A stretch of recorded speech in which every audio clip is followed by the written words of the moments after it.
There's a Dutch oven sitting on my counter tonight that my own grandson called scrap iron. He hauled it out from under the porch, half buried in dirt.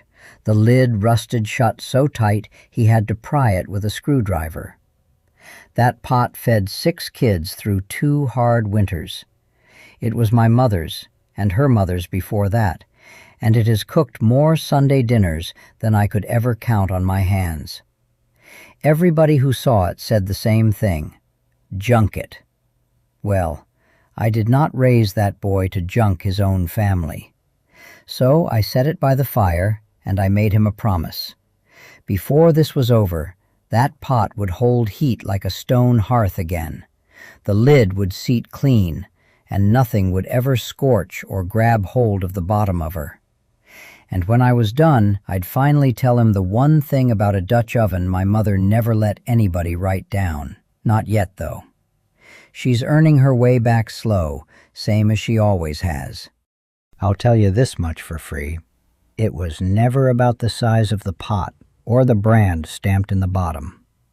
It was one plain habit my mother never skipped, not once in 40 years of cooking.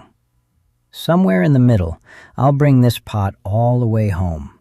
Near the end, I'll hand you the whole secret. The real reason a stew never stuck to the bottom of hers, not even after 4 hours on the fire. And the very last thing on this list isn't a cooking trick at all. It's the truest thing my mother ever taught me, and it still gets me every time.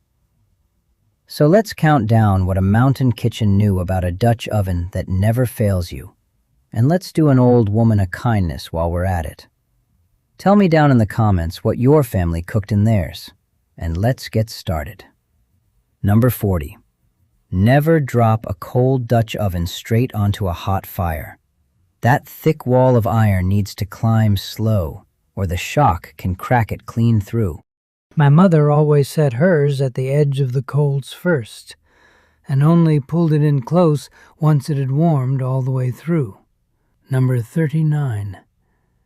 A heavy pot lags behind a thin one on purpose, and that's exactly what makes it good. It takes longer to heat, but once it's there, it holds that heat even and steady for hours. No hot side, no cold side. Rushing it only wastes the whole reason you own cast iron in the first place. Number 38. My mother never owned a thermometer for that pot. She'd lay her palm above the lid and feel for the heat rising off the vent holes. When steam started curling up steady and even, she knew the coals underneath were doing their job. Number 37. The lid is not just a cover. It's half the cooking. A tight seating lid traps the heat from above and bakes down just as much as the coals cook from below. If steam is pouring out the sides instead of the vents, the pot isn't sealing right, and everything inside will cook uneven. Number 36. Heat the bare pot before the fat ever goes in. Cold iron won't take grease properly.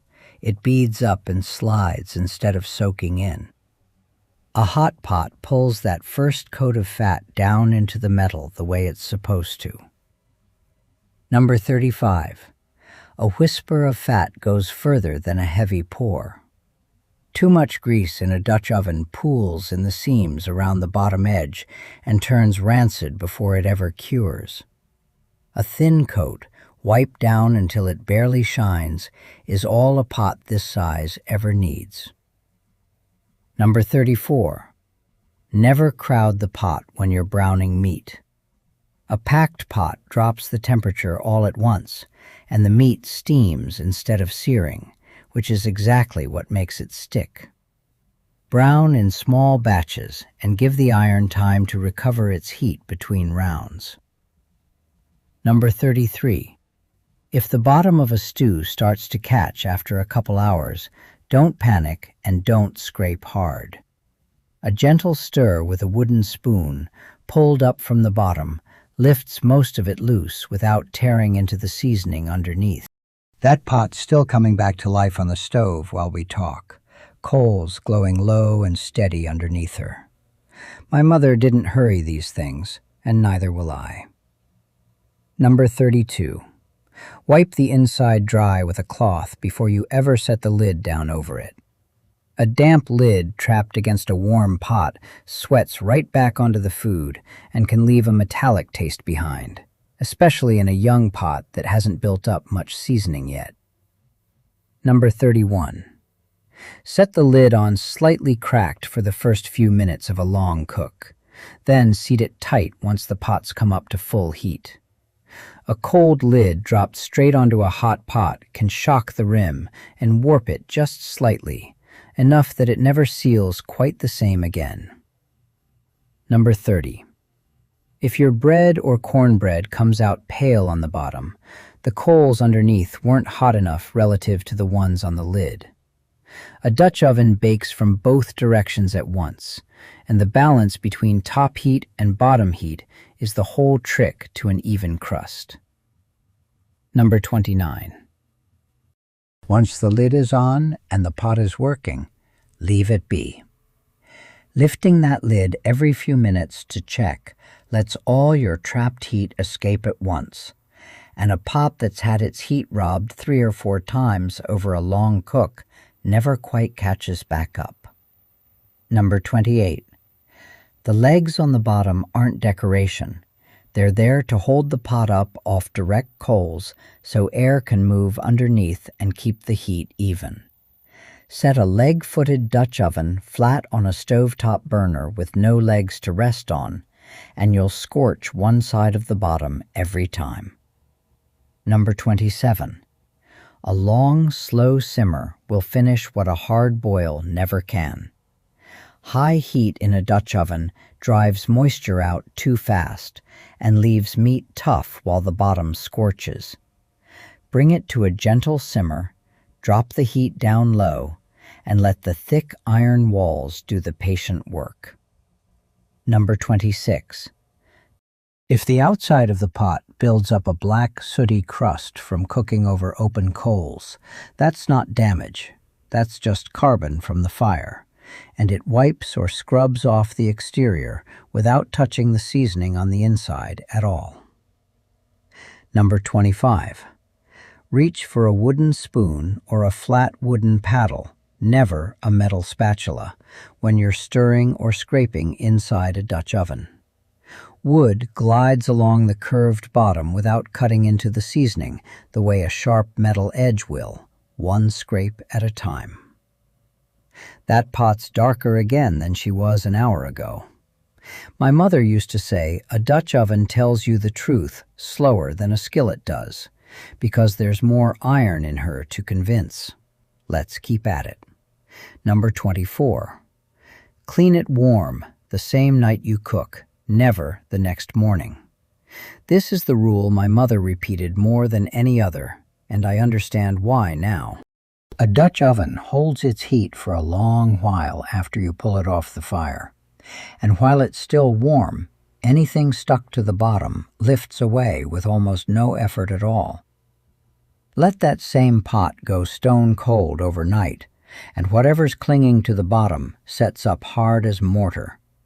You'll be scrubbing at it for 20 minutes come morning, and every pass of that scrub pad takes a little more of your seasoning with it.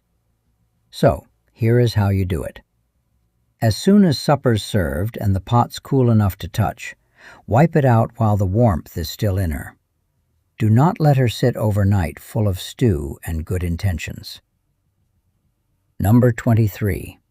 Respect the weight, because a full Dutch oven is a real load, heavier than most anything else in the kitchen, and there's a reason the good ones are cast with 2 handles instead of 1. My mother's had a small loop handle on either side of the pot, made for exactly this: 2 hands, steady lift, no strain on the wrist. Trying to swing a full pot by one side handle, the way you might a skillet, is how a woman my age throws her back out over a pound of beans. So here is how you do it. Use both handles. Lift straight up rather than tilting the pot toward you, and if it's truly loaded, slide it across the stovetop the last few inches instead of carrying it the whole way. Number 22. Coarse salt is the cleaning tool, and a scouring pad stays in the drawer. When something's stuck stubborn to the bottom, a handful of coarse salt, scrubbed in with a rag or the flat of a wooden spoon, lifts the residue without cutting into the black underneath. A steel scouring pad, by comparison, tears straight through that bonded seasoning down to bare gray iron, and now, instead of one bad night's dinner, you've got a whole pot to season back up from scratch. The salt is rough enough to do the job, and soft enough to know its limits. So here is how you do it. Warm water, a fistful of coarse salt, a rag or a wooden spoon's edge, and patience. Save the steel wool for the day a pot is truly beyond saving, which is rarer than you'd think. Number 21. Dry her the very minute you're done rinsing, because standing water is the one true enemy of cast iron, not water itself. A quick rinse under the tap has never rusted a single pot in the history of mountain kitchens. What rusts a pot is water left sitting in the bottom, or worse, left to air dry on a rack overnight where the damp has all the time in the world to work on bare iron. My mother would set a rinsed Dutch oven straight onto a low burner for a few minutes, just to chase every last bit of moisture out before she put it away. So here's how you do it. Rinse if you must, but towel her dry immediately after, and if you've got a stove handy, a few minutes of low heat finishes the job better than any towel can. Number 20. When a long tomato-based stew or a vinegary braise seems to dull the seasoning or leaves a faint metal taste behind, the pot is not ruined, and you have not done anything wrong. Acid and long wet heat together are simply hard on a seasoning that hasn't built up thick yet. A young pot, one that's only had a season or two of cooking in it, will show this. An old pot, with decades of layered seasoning, shrugs off a tomato sauce without a second thought. So here is how you do it. If it happens, don't panic. Wipe the pot out, dry it hot on the stove, work a little fresh fat into the surface, and fry something starchy in it the next few times you cook, which rebuilds the seasoning faster than almost anything else. Number 19. Warm the iron before you put a fresh coat of fat on her for storage, because a pot sealed up while there's still moisture trapped in the pores of the metal is a pot rusting from the inside out before you ever open the lid again. Cast iron isn't solid all the way through the way it looks. It's porous, full of tiny openings that hold on to damp long after the surface looks dry to the eye. My mother would set a clean, dried Dutch oven on a low burner for a few minutes before oiling it, just to be certain every last bit of water had driven itself out. Only then would she rub in her thin coat of fat and put the lid on for storage. So here is how you do it. Dry, then warm on low heat a few minutes more than feels necessary, then oil thin, then store. Skipping that warm step is how a pot that looked fine in October comes out spotted with rust by spring. Number 18. My mother's rule about soap on the Dutch oven was really a rule about her soap, not soap in general, and the difference matters more than most people realize. Mountain families made their own soap from wood ash lye, and that homemade lye was strong enough to strip seasoning clean off a pot in one wash. That's where the old warning came from, and it was true for her kitchen. Store-bought dish soap today carries none of that lye, It will not touch a well-cured seasoning because that seasoning has polymerized into a hard, bonded layer, not loose grease sitting on the surface waiting to be dissolved. So here is how you do it. A little modern dish soap will not hurt a properly seasoned Dutch oven. The old rule was right for its own time, and it's worth knowing why, even though it doesn't apply the same way anymore. Number 17. If a stew comes out with a faint gray or black tinge, and your rag comes away streaked dark after wiping the pot down, that is not damage. It's simply a pot that's been given too much oil over the seasonings before. Oil that never fully cured into a hard bond. Properly cured seasoning is locked onto the iron and will not rub off on anything. Not a rag, not your food, not your hands. Soft black residue that transfers easily is unbonded surplus fat sitting on top of the good layer underneath, and it is harmless, if a little alarming to see the first time. So here is how you do it. Scrub the loose residue back with coarse salt and hot water, dry the pot thoroughly, and go noticeably lighter on the oil the next several times you season her, letting each coat fully bond before you add another. Number 16. You do not need to re-season a Dutch oven after every single meal, and trying to do so is a fuss that will actually work against you over time. A pot in daily use only needs a wipe and a hang if it released the food clean and you didn't need water or soap to clean it. Only when you've actually washed it with water or scrubbed it with salt does it need a fresh, thin coat of fat worked back in before storage. Cooking in a pot every few days keeps the existing fat turning over naturally, using it up before it ever has the chance to go rancid or gummy on you. So here's how you do it. Wiped clean without water, just hang it. Washed with water or salt, dry it warm and oil it thin. That's the whole rule, and it's simpler than most people make it. Number 15. A rusted Dutch oven is very rarely a ruined one, and I want you to hear that plain, because I've brought back pots that look like they belonged in a junkyard. Scour the loose rust off first with steel wool, working in circles, not worrying yet about being gentle. For stubborn rust that won't lift, a short soak in equal parts vinegar and water for no more than 30 minutes will loosen the rest, but never longer than that, because past 30 minutes, the acid stops working on the rust and starts working on your good iron underneath. And an overnight soak can ruin a pot for good. Rinse thoroughly, dry bone dry over heat, and begin building the black back on thin, one coat at a time. So here's how you do it. Steel wool first, a short vinegar soak only if truly needed, a hard dry over heat, and patience while the seasoning rebuilds itself layer by layer. Number 14.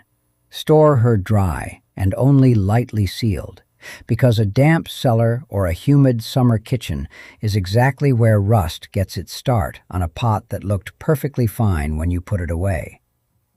In the old mountain houses, cast iron never lived down on a damp floor or shut up tight in a cabinet with no air moving through. It lived up on a warming shelf near the hearth, or hung from a hook where the kitchen's own heat kept the damp at bay. A pot you use often can simply live right there on the stove. So here is how you do it. Keep her bone dry. Keep her up off any damp floor, and if you can, keep her somewhere the everyday warmth of the kitchen reaches her, rather than shut away in a cold, closed cupboard. Number 13. The pot pays you back for the using, and there's no trick to it beyond simple repetition. Every single meal cooked in her lays down one more thin layer of seasoning, and the starchy dishes build it fastest of all. A pot of beans, a batch of cornbread baked right in the bottom under coals. The families who baby a Dutch oven and save her only for special occasions are the very ones whose seasoning never really builds past a thin, fragile coat. So, here is how you do it. Cook in her often. The more she works, the better she gets. And a pot used every week for years will outperform a pot pampered in a cabinet for a decade. Number 12. Does a griddle, a cornstick pan, or a smaller pot season the same way as a Dutch oven does? It does, every time, with no exceptions. Same iron, same rules, whether the piece is deep or flat, ridged or smooth. Thin fat, steady heat, wipe her warm, dry her hard, and never put any of them up wet. The only thing that changes from piece to piece is working that thin coat down into every crease and corner, a shape like a Dutch oven has that a flat griddle doesn't. Down into the lid's rim, into the seam where the lid meets the pot, into every hidden fold. Number 11. Cooking over open coals instead of a stovetop burner is its own particular skill, and it's the one my mother knew better than almost anyone left in these hills. She'd bank coals thicker under one side of the pot and thinner under the other, shifting the whole pot a few inches this way or that to chase the heat exactly where the dish needed it most. The same way a woman at a wood stove learns her stove's hot spots without ever touching a dial. So, here is how you do it. If you ever cook a Dutch oven over real coals, learn to move the pot to the heat rather than trying to force the heat to come to the pot. We're right at the edge of it now. That pot on my stove is black clean through, the lid seating tight and true, and my grandson hasn't looked away from her in the better part of an hour. Number 3. Everything that ever stuck to a Dutch oven came down to the same 2 mistakes, every single time, no matter what the dish was. The iron was warm on the surface, but still cold in its heavy bones underneath, and there was more grease sitting in the bottom than the pot ever needed. People blamed the brand, the size, the age of the pot. It was never any of those things. The stick was always thermal, never chemical, and once you understand that, nothing about a Dutch oven ever confuses you again. Number 2. Here it is, the whole reason nothing has ever stuck to the bottom of my mother's pot in 40 years of stews and cornbread and Sunday dinners. She never oiled that pot until the iron itself was hot clean through, not just warm on the surface where you'd touch it, but hot down in the thick walls where the real cooking happens. Only then, a whisper of fat, worked in thin, coat over coat, bake after bake, until the black came back glassy and deep. Hot iron first, thin fat second, food last. Hot iron lets go of what you cook in it. Cold iron holds on and never lets go, no matter what you smear across the top of it. Number 1. And here is the one I would not even call a kitchen trick, because it was never really about the pot at all. That Dutch oven was never built to wear out on anybody. Nobody was ever going to sell my mother a replacement, because there wasn't a next one coming. There was only the one pot, made to last past her, past me, past whoever comes after my grandson. She fed 6 children through 2 hard winters, and she'll feed whoever's standing at this stove 100 years from now, black and slick and still working, long after every one of us who ever stood here has gone quiet. That is the whole of it. You don't use up a thing like this. You keep it, and then you pass it on. Pick one thing off this list and go do it this week. Heat her bone dry before the fat ever touches her, and watch what happens the next time you lift the lid. And tell me down in the comments, is there still a pot in your family nobody's willing to let go of?